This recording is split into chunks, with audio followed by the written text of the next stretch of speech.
एनडीएच्या उमेदवाराला उपराष्ट्रपती पदाच्या निवडणुकीमध्ये ठाकरेंची शिवसेना आणि राष्ट्रवादी समर्थन देणार नाहीये. खासदार संजय राऊत यांच्याकडून स्पष्ट. भाजपला मतफुटीची भीती वाटतेय का, राऊतांचा सवाल. सीपी राधाकृष्णन हे महाराष्ट्राचे पहिले नागरिक आहेत, त्यामुळे त्यांना पाठिंबा द्यायला हवा होता. भाजपचे माध्यम प्रमुख नवनाथ बन यांची प्रतिक्रिया. मात्र राजकारणामध्ये सौजन्य दाखवावं लागतं, पण ते राऊतांमध्ये नाही, बन यांची टीका. उपराष्ट्रपती पद निवडणुकीसाठी फडणवीसांचा मला फोन. राधाकृष्णन यांना पाठिंबा द्यावा अशी फडणवीसांनी विनंती केली. शरद पवारांची माहिती. तर राधाकृष्णन हे आमच्या विचारांचे नाहीत, पवार यांनी केलं स्पष्ट. येत्या काळामध्ये भाजप एक नंबरचा पक्ष राहील. वनमंत्री गणेश नाईक यांचं मोठं वक्तव्य. ठाणे, नवी मुंबई, डोंबिवली, पालघर, उल्हासनगरची जिल्हा परिषद आमच्याकडेच राहील. वनमंत्री गणेश नाईक यांना विश्वास. काँग्रेसची राजकीय पक्ष म्हणून मान्यता रद्द करा. जनहित याचिकेच्या माध्यमातून सुप्रीम कोर्टाची मागणी. राहुल गांधी, मल्लिकार्जुन खरगे यांची चौकशी करण्याची सुद्धा मागणी. ठाण्यामध्ये युती नको. स्थानिक भाजप नेत्यांची वरिष्ठांकडे मागणी. महायुतीमध्ये न जाता स्वबळावरती लढावं. स्थानिक भाजप नेत्यांची मागणी. महायुतीमध्ये लढल्यामुळे पदाधिकारी आणि कार्यकर्ते नाराज होण्याची शक्यता असल्याची माहिती.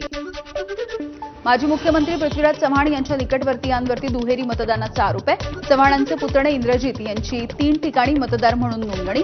भाजपच्या पदाधिकाऱ्यांचा कराडमध्ये पत्रकार परिषद घेऊन आरोप. दरम्यान अतुल भोसले यांनी जे आरोप केले यामधून खरे वोट चोर कोण आहेत ते समोर आलंय. याचं उत्तर राहुल गांधी यांनी द्यावं. मुख्यमंत्री फडणवीसांचा निशाणा. सिडकोमधल्या घोटाळ्याच्या आरोपांवरून रोहित पवार यांचा संजय शिरसाट यांच्यावरती 5,000 कोटींच्या भ्रष्टाचाराचा आरोप. तर स्वतःच्या प्रसिद्धीसाठी रोहित पवार आरोप करत असल्याची शिरसाटांची प्रतिक्रिया. राज ठाकरे आणि उद्धव ठाकरे यांची झाली युती. मात्र बेस्टच्या निवडणुकीमध्ये झाली त्यांची माती. ठाकरे बंधूंच्या युतीवरती रामदास आठवले यांची त्यांच्या शैलीमध्ये टीका. सोमनाथ सूर्यवंशी यांच्या मृत्यूच्या प्रकरणाच्या चौकशीसाठी अखेर एसआयटीची स्थापना. संभाजीनगर उच्च न्यायालयाने एसआयटी स्थापन करण्याचे आदेश दिले. मराठा आरक्षणाच्या प्रश्नावरती धाराशिवच्या दौऱ्यावरती असलेल्या मंत्री रामदास आठवलेंनी घेतली मराठा कार्यकर्त्यांची भेट. जरांगे पाटील यांच्यावरती मुंबईमध्ये येण्याची वेळ येऊ देऊ नका. मराठा कार्यकर्त्यांची रामदास आठवले यांच्याकडे मागणी. मराठा ओबीसी वादाचे मूळ शरद पवार आहेत. शरद पवार यांच्या सांगण्यावरूनच जरांगे नावाचे मूळ महाराष्ट्राच्या मानगुटीवरती बसलंय. लक्ष्मण हाके यांचं वक्तव्य. तर महाराष्ट्रामध्ये ओबीसींची संघर्ष यात्रा निघणार असल्याची घोषणा. लक्ष्मण हाकेंनी जातीय तेढ निर्माण करू नये, अन्यथा त्यांची जीभ हासडली जाईल. जरांगेंचे समर्थक गंगाधर काळकुटेंचा इशारा. तर जो कोणी हाकेंची जीभ हासडेल त्याला 1 लाख रुपयांचं बक्षीस देऊ, काळकुटेंची घोषणा. नांदेडच्या मुखेड तालुक्यामधल्या हसनाळ इथले ग्रामस्थ आक्रमक झाले. लेंडी धरणाच्या अभियंत्याला अटक करण्याची मागणी. गावामध्ये आलेल्या पुराला धरणाचे अभियंता तिडके हा जबाबदार असल्याचा गावकऱ्यांचा आरोप आहे. एसटी कर्मचाऱ्यांचा ऑगस्टचा पगार याच महिन्यामध्ये होण्याची शक्यता आहे. पगाराची फाईल आजच वित्त मंत्रालयाकडे पाठवण्याचे निर्देश देण्यात आले आहेत. बीडमध्ये जिल्हा परिषदेच्या महिला कर्मचाऱ्यांनी लाडकी बहीण योजनेचा लाभ घेतल्याचं समोर आल्याच्या नंतर यामधील आणखी एक विशेष बाब समोर आली आहे. जिल्हा परिषदेच्या 17 पुरुष कर्मचाऱ्यांचा देखील यामध्ये समावेश असल्याचं समोर आलं. सरकारी अधिकाऱ्यांच्या परदेश दौऱ्यावरती आता सरकारचं नियंत्रण असेल. परदेश दौऱ्याचा राज्य सरकारला नेमका काय उपयोग होणार याचा तपशील सुद्धा द्यावा लागणार आहे. गौरी गणपतीच्या आगमनासाठी केवळ 4 दिवस बाकी. कोकणामध्ये सध्या शाडू मातीच्या मूर्तींना मोठी मागणी आहे. कुशल कामगारांचा मात्र सध्या अभाव. तरी सुद्धा शेवटच्या टप्प्यातील तयारी लगबगीनं सुरू आहे. अखेर गणेशोत्सवाचा वाद मिटला. मुरलीधर मोहोळ यांच्या बैठकीनंतर वादावरती तोडगा निघाला. परंपरेनुसार विसर्जन मिरवणूक होणार आहे. सकाळी 9:30 वाजता मिरवणुकीला सुरुवात होईल. शिर्डीमधल्या साईबाबांच्या चरणी सोन्याचं कडं दान करण्यात आलंय. अत्यंत सुंदर कलाकुसर असलेल्या या सुवर्ण कड्याची किंमत 5 लाख रुपये आहे. साईबाबा संस्थानाकडून देणगीदार साई भक्तांचा सत्कार करण्यात आला. अजित पवारांकडून वाळू तस्कराची पक्षामधून हकालपट्टी. यवतमाळच्या सगीर अन्सारी याची अजित पवार यांनी हकालपट्टी केली आहे. राष्ट्रवादीमध्ये प्रवेश केल्याच्या दुसऱ्याच दिवशी ही हकालपट्टी करण्यात आली आहे. शालार्थ आयडी घोटाळ्याची राज्यव्यापी चौकशी करण्यासाठी एसआयटीला राज्य सरकारची परवानगी. नागपूरमध्ये दाखल गुन्ह्याचा तपास करणारी एसआयटी आता राज्यभर शालार्थ आयडी घोटाळ्याची चौकशी करणार आहे. आता मंत्र्यांना सुद्धा मोकाट कुत्र्यांची भीती. नागपूरच्या रवी भवन परिसरामधील मोकाट कुत्र्यांचा बंदोबस्त करा. अर्थ राज्यमंत्री आशिष जयस्वाल यांची मागणी. बांधकाम विभागाकडून अद्याप कुठलीही कारवाई नाही. कबूतरखान्यांच्या ठिकाणी कबुतरांना नियंत्रित पद्धतीनं खाद्य पुरवण्याच्या संदर्भात मुंबई महानगरपालिकेकडे 3 संस्थांचे अर्ज. Dadar Kabutarkhana trust board, Yasmin Bhansali and company आणि animal and birds right activist अशा 3 संस्थांचे अर्ज. रोहित पवार यांच्याकडून चिमुकलीचा व्हिडिओ पोस्ट करण्यात आलाय. पुढची पिढी सुद्धा भ्रष्टाचाराच्या विरोधामध्ये लढण्यासाठी तयार आहे. मराठी शाळेतल्या चिमुकलीच्या भाषणाचा व्हिडिओ पोस्ट. ठाण्यामधल्या राम गणेश गडकरी रंगायतनमध्ये वनमंत्री गणेश नाईक यांनी जनता दरबार भरवला.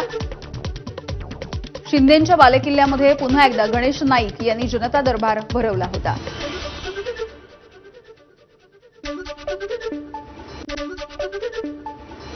बातमी आहे वाशिममधली. वाशिममधल्या बिरबलनाथ धरण प्रकल्प ओसंडून वाहतोय. प्रकल्प तुडुंब झाल्यामुळे परिसरामधल्या गावांची पिण्याच्या पाण्याची चिंता मिटली आहे.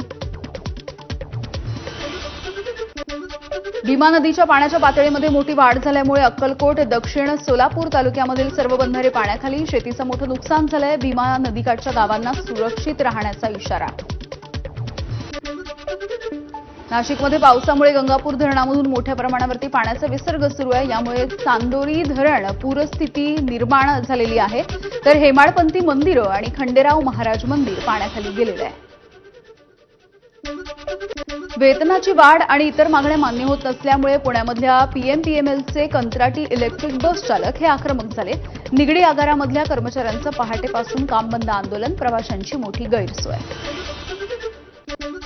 जायकवाडी धरणामधून पाणी सोडल्यामुळे गोदावरी नदी तुडुंब भरली. बीडच्या गेवराईमधल्या राक्षस भुवन मंदिर सध्या पाण्याखाली गेलंय.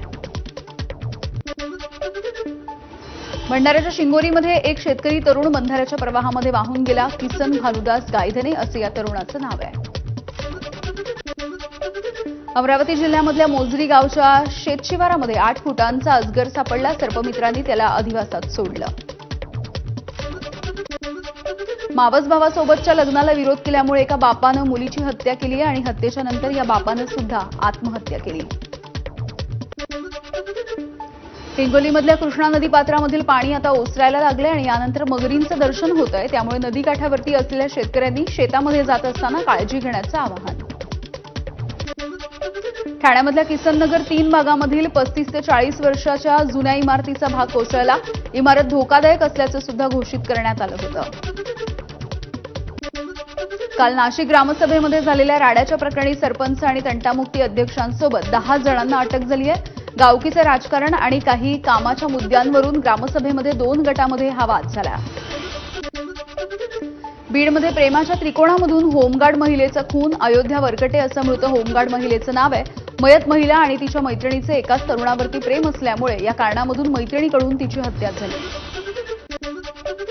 सिंहगड किल्ल्यावरून बेपत्ता झालेला तरुण अद्यापही गायब आहे. पोलिसांचा कसून शोध सुरू आहे. मात्र एका सीसीटीव्ही फुटेजच्या आधारे या तरुणानं जाणून बुजून हा प्रकार केला आहे का असा पोलिसांना संशय आहे. तिरंगा फडकवला म्हणून नक्षलवाद्याकडून तरुणाची हत्या. छत्तीसगडच्या बिनागुंडा गावामधली संतापजनक घटना. मुनेश नुरुटी असं हत्या करण्यात आलेल्या तरुणाचं नाव आहे. छत्तीसगडच्या बस्तर भागामध्ये नक्षलवाद्यांच्या क्रूरतेची अत्यंत दुर्दैवी घटना. नाशिकमधल्या नांदूर मधमेश्वर परिसरामध्ये चक्क कुत्र्यानं बिबट्यावरती हल्ला केल्याचं समोर आलंय. या कुत्र्यानं बिबट्याला तोंडामध्ये पकडून 300 मीटर फरफटत नेलं आणि त्यानंतर बिबट्यानं धूम ठोकली. भटक्या कुत्र्यांच्या संदर्भात 11 ऑगस्टच्या निकालाला सुप्रीम कोर्टाची स्थगिती. भटक्या कुत्र्यांना दिल्ली एनसीआरच्या बाहेर काढण्याच्या आदेशांना स्थगिती. कुत्र्यांचं निर्बीजीकरण करूनच सोडा, सुप्रीम कोर्टाचे आदेश. Dream11 कडून पैसे घेऊन कॉन्टेस्ट बंद करण्यात आलाय. ऑनलाईन गेमिंगच्या विरोधातल्या कायद्यानंतर निर्णय. Dream11 कडून युजर्सना सूचना जारी. युजर्स कधीही पैसे काढू शकणार. भारतीय अंतराळवीर शुभांशु शुक्ला यांनी आंतरराष्ट्रीय अंतराळ स्थानकावरून पोस्ट केला भारताचा व्हिडिओ. पृथ्वीचं विहंगम दृश्य दाखवणारा हा व्हिडिओ त्यांनी शेअर केलाय. अंतराळ मोहिमेनंतरचे त्यांचे अनुभव सुद्धा त्यांनी व्यक्त केले. बिहारच्या गयामध्ये पंतप्रधान नरेंद्र मोदी यांच्या हस्ते अनेक विकास प्रकल्पांचं उद्घाटन. बिहारच्या गया ते दिल्ली जाणाऱ्या 2 अमृत भारत एक्सप्रेसला पंतप्रधान मोदींनी हिरवा झेंडा दाखवला. दिल्लीच्या मुख्यमंत्री रेखा गुप्ता यांच्या कार्यक्रमामध्ये पुन्हा एकदा गोंधळ. कार्यक्रमामध्ये एका व्यक्तीनं दिल्या मुर्दाबादच्या घोषणा. व्यापाऱ्यांच्या एका कार्यक्रमामध्ये गोंधळ झालाय. सहारनपूरमध्ये गुगल मॅपवरती विश्वास ठेवणं हे धोकादायक ठरलेलं आहे. मॅप फॉलो करत असताना एक कार तलावामध्ये कोसळली. नागरिकांनी यामधल्या काही लोकांचे प्राण वाचवले. गुरुग्राममधील युट्यूबर एल्विश यादव याच्या घरी झालेल्या गोळीबाराच्या घटनेच्या प्रकरणी एका व्यक्तीला अटक झाली आहे. आरोपीचं नाव इन्शाद उर्फ इशू गांधी असं आहे. गुरुग्राम पोलिसांनी ही कारवाई केली. सततच्या पावसामुळे सवाई माधोपूरच्या रेल्वे स्थानकासोबत अनेक भागामध्ये पावसाचं पाणी साचलेलं दिसून आलं.